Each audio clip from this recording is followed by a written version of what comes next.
तो ये गाना उनके लिए जिनके पति उनसे दूर रहते हो।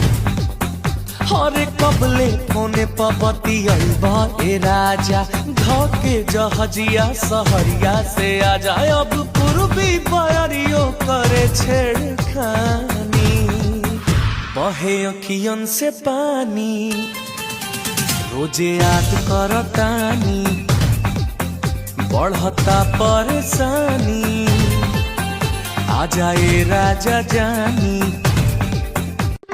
तो ये गाना उनके लिए जिनके पति उनसे दूर रहते हो।